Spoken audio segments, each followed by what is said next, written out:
Dianya akan bersama-sama dengan Kepala KSP untuk melihat Mall Pelayanan Publik di DKI Jakarta. Mall Pelayanan Publik DKI Jakarta ini adalah salah satu mall pelayanan publik yang awal pertama kali dibuat untuk pemerintah daerah. Jadi termasuk yang paling awal, mungkin paling yang pertama ya, bersama-sama dengan Pemda Banyuwangi.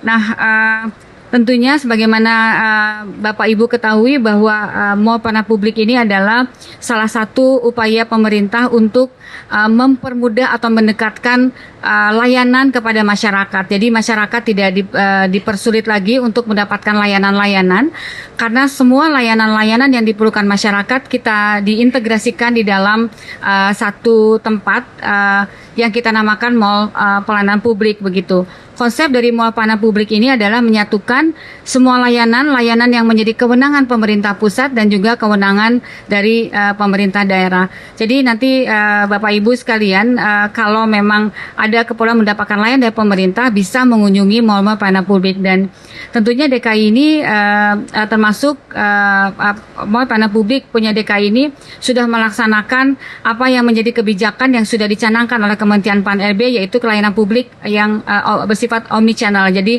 layanan tatap muka, kemudian layanan jemput bola, layanan dengan anjungan, dan termasuk layanan digital. Jadi kalau melihat Mall Pelayanan Publik di DKI ini sepi, bukan karena memang misalnya tidak terlalu banyak, misalnya memang kadang-kadang banyak orang. Kenapa? Karena DKI itu sudah juga mengembangkan layanan-layanan digital. Jadi masyarakat sudah bisa melakukan layanan digital, tapi memang masih banyak layanan ingin langsung datang ke sini. Tentunya yang menjadi concern dari pemerintah pusat itu adalah kita ingin memastikan bahwa masyarakat itu datang ke sini itu betul-betul membawa urusan yang ingin diselesaikan. Jadi masyarakat sini kan tidak perlu tahu bahwa urusan yang sedang atau layanan yang mereka inginkan itu milik satu instansi atau dua instansi. Mereka hanya ingin datang ke sini bahwa urusan mereka itu dapat diselesaikan. Nah, ini MPP ini tentunya atau Mall Pelayanan Publik ini kita harapkan menjadi salah satu pusat solusi dari persoalan layanan-layanan di masyarakat. Tadi kita sudah lihat bagaimana masyarakat dimudahkan, rata-rata ada yang bisa diselesaikan dalam 15 menit, kemudian antrian pun sudah ada nomornya, kemudian mereka langsung dilayani. Dan tentunya kita berharap bahwa dengan adanya Mall Pelayanan Publik ini, masyarakat itu mendapatkan layanan atau kepastian layanan itu betul-betul tuntas gitu ya, tidak dipingpong dari satu loket ke tempat yang lain, atau kalau misalnya ada urusan yang memang berkaitan dengan satu instansi dengan itu bisa diselesaikan di dalam satu tempat.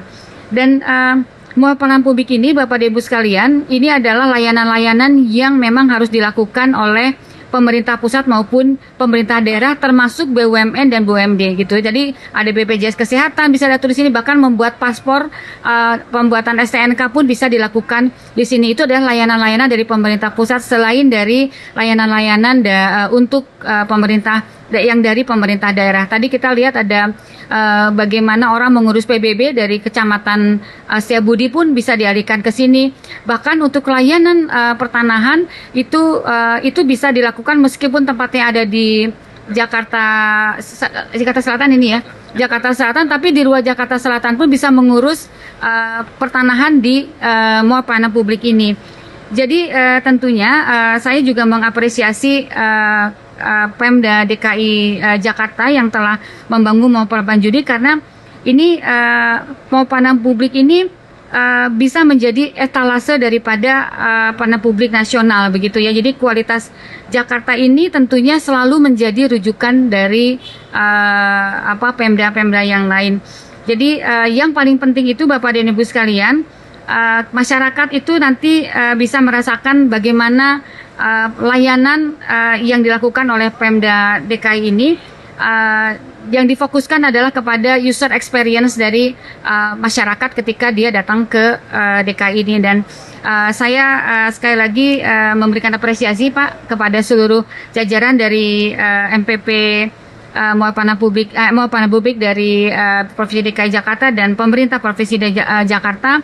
Semoga tentunya masyarakat tetap diberikan kemudahan di dalam mendapatkan layanan dari Pemda DKI. Terima kasih, demikian yang bisa saya sampaikan.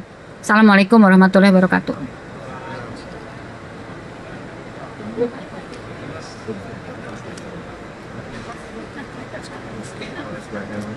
Emiten emas dan perhiasan PT Harta Dinata Abadi Tbk atau HRTA menetapkan pembagian dividen tunai sebesar Rp40 per saham dari laba tahun buku 2025. Keputusan ini diambil seiring dengan kinerja perseroan yang melonjak tajam dan mencatatkan rekor tertinggi sepanjang sejarah perusahaan. Dalam rapat umum pemegang saham tahunan, HRTA menyetujui pembagian dividen tunai sebesar Rp40 per saham.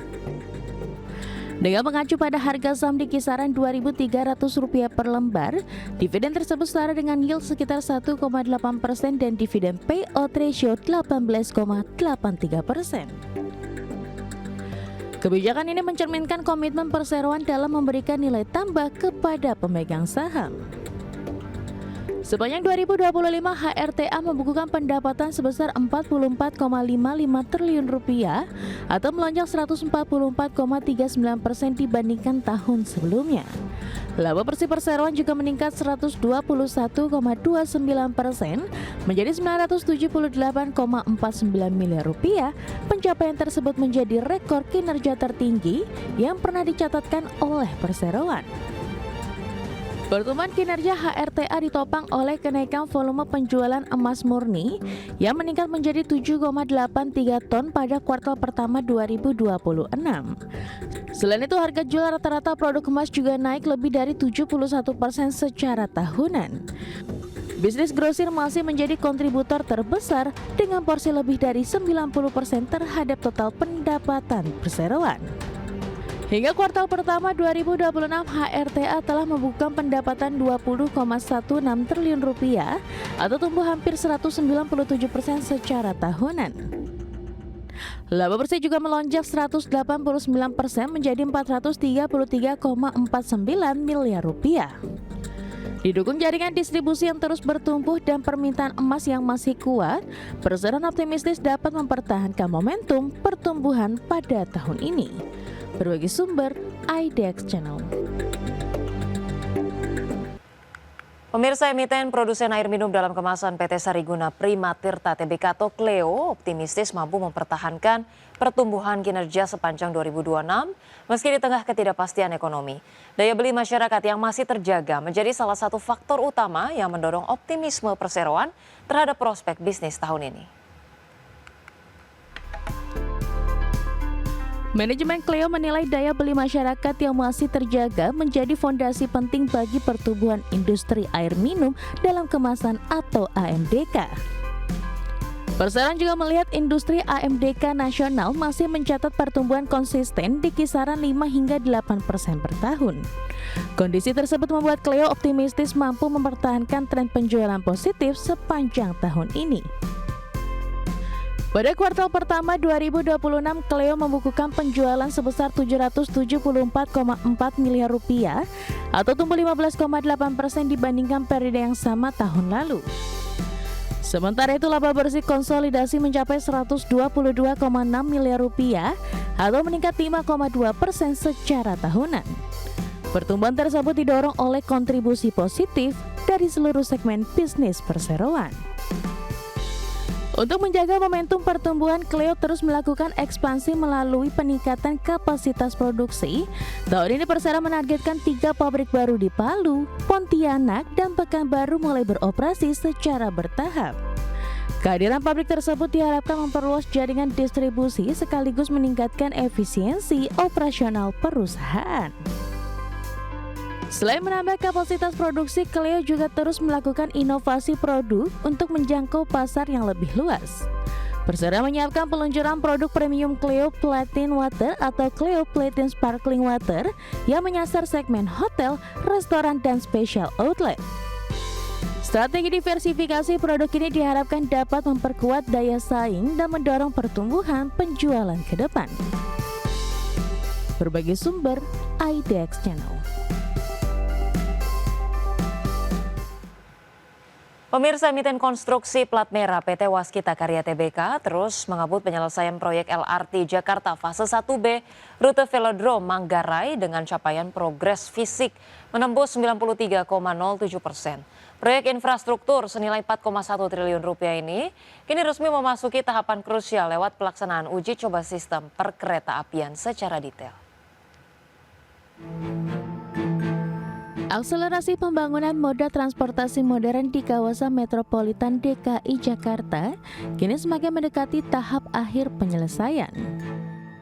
Berdasarkan laporan resminya, pihak Waskita Karya bersama PT Jakarta Propertindo atau Jakpro telah memulai rangkaian testing and commissioning. Uji coba lintasan perdana ini dilakukan sepanjang 3,6 km yang menghubungkan stasiun Velodrome hingga kawasan stasiun Pramuka.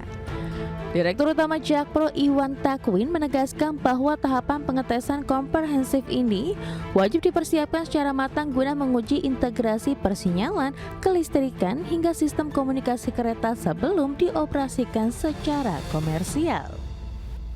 Pelaksanaan mega proyek di tengah jantung ibu kota ini diakui menghadapkan tim insinyur domestik pada tantangan ruang kerja yang sangat terbatas. Direktur Operasi 2 Waskita Karya Paulus Budi Kartiko menjelaskan bahwa manajemen menerapkan inovasi keselamatan ketat guna mengelola kendala kepadatan lalu lintas jalan raya. Salah satu pembuktian keandalan teknik konstruksi tersebut dilakukan saat membangun struktur layang di atas jalur aktif Jalan Tol Wiyoto Wiono. Dengan mengoptimalkan jam kerja malam hari, Waskita memanfaatkan metode balance cantilever dengan bentangan horizontal atau span sepanjang 120 meter. Penerapan sistem manajemen pengamanan serta survei monitoring berkala setiap hari tersebut pada akhirnya berhasil membuahkan hasil membanggakan berupa capaian zero accident. Dalam perkembangan terbaru lapangan, hasil uji coba perjalanan kereta atau train run dilaporkan mampu melaju dengan lancar menggunakan pasokan daya listrik penuh. Keberhasilan interkoneksi ini sekaligus menandai kemajuan arsitektur infrastruktur Indonesia yang mampu meramu mode transportasi massal berdampingan dengan jalur logistik existing. Manajemen Waskita optimistis kehadiran LRT Jakarta fase 1B akan memperkuat konektivitas antar wilayah sekaligus mendorong peralihan massal masyarakat ke transportasi publik. Berbagai sumber, IDX Channel. Kejaksaan Agung resmi menahan mantan Kepala Badan Gizi Nasional, Dadan Hindayana beserta dengan mantan Wakil Kepala BGN, Lodewijk Pusung dan Sony Sanjaya dalam kasus dugaan korupsi tata kelola program makan bergizi gratis. Ketiganya disangkakan melakukan intervensi, verifikasi hingga terafiliasi dengan sejumlah Yayasan Satuan Pelayanan Pemenuhan Gizi atau SPPG. Direktur Penyidikan Jampitsus Kejagung Syarif Sulaiman Nahdi mengungkapkan mantan Kepala BGN Dadan Hindayana dan dua ex-wakil Kepala BGN Sony Sanjaya dan Lodewijk Pusung bukan hanya mengintervensi. Ketiganya diduga mendapatkan uang miliaran setiap hari dari afiliasi dengan sejumlah yayasan SPPG.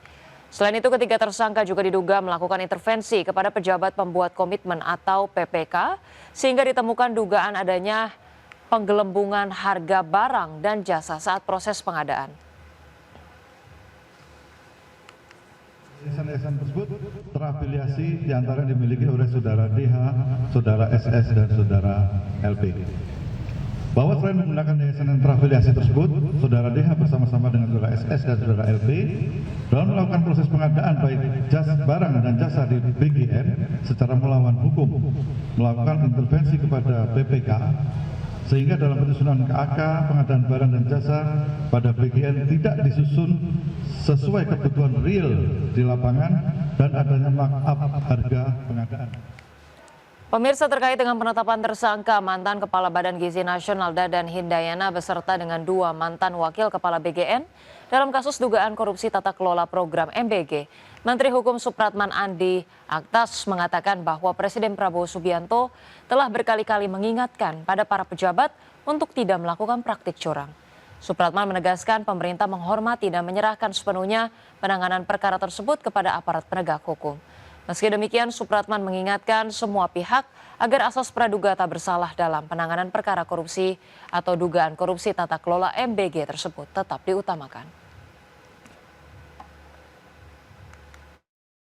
Prinsipnya kan kita negara hukum ya, jadi Presiden sudah berkali-kali mengingatkan jangan melakukan hal-hal yang tidak, dan kita sekarang kan masih proses praduga tak bersalah. Kita serahkan kepada mekanismenya ya.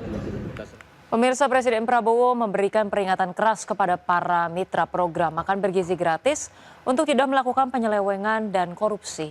Prabowo memastikan akan menindak tegas para mitra MBG yang membandel dan minta BPKP, PPATK, KPK, dan Kejaksaan Agung untuk memperkuat pengawasan dan menindak setiap penyimpangan dalam pelaksanaan program MBG. Mitra yang yakin dia mitra yang baik, angkat tangan.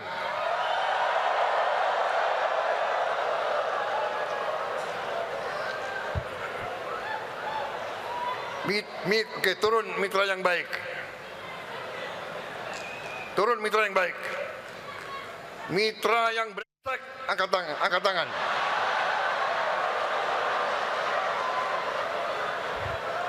Mitra yang brengsek, angkat tangan.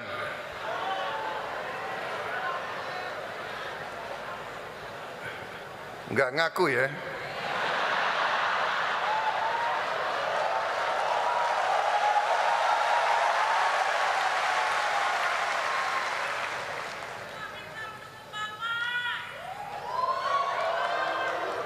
Saudara-saudara, kalaupun saudara mitra yang baik tapi tidak mau ngaku, saya beri kesempatan, kembalilah ke jalan yang benar.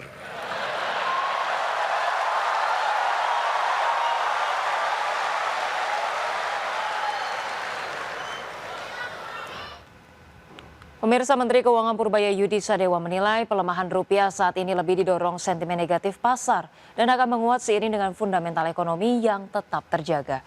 Guna menjaga stabilitas nilai tukar rupiah, Purbaya siap meningkatkan koordinasi dalam KSSK.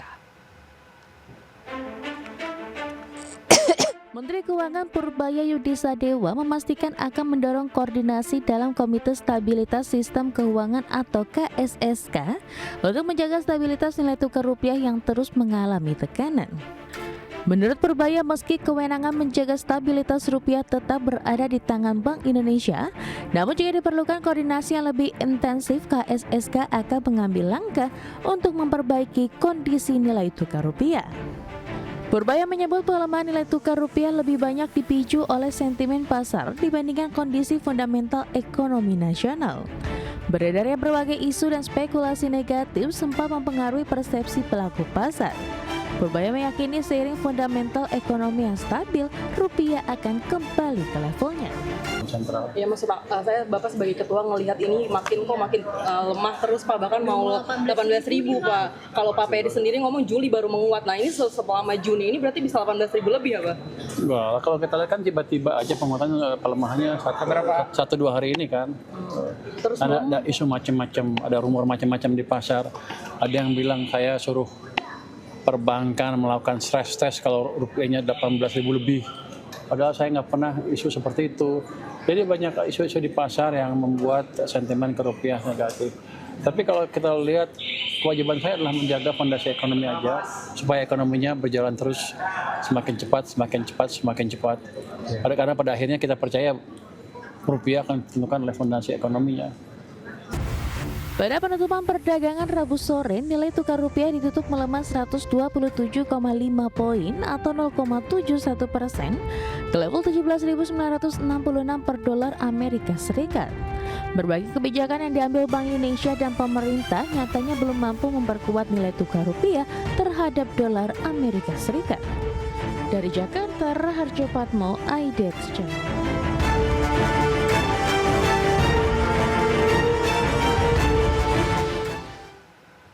Pemirsa, nilai tukar rupiah terhadap dolar Amerika Serikat kembali tertekan 0,27% hingga menembus 18.015 rupiah per dolar Amerika Serikat pada perdagangan Kamis pagi.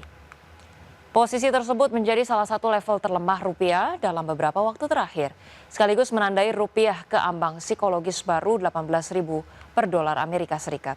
Sejumlah kalangan menilai pelemahan nilai tukar rupiah ini mencerminkan kuatnya tekanan eksternal di tengah meningkatnya ketidakpastian global, ditambah sentimen domestik yang masih kurang kondusif.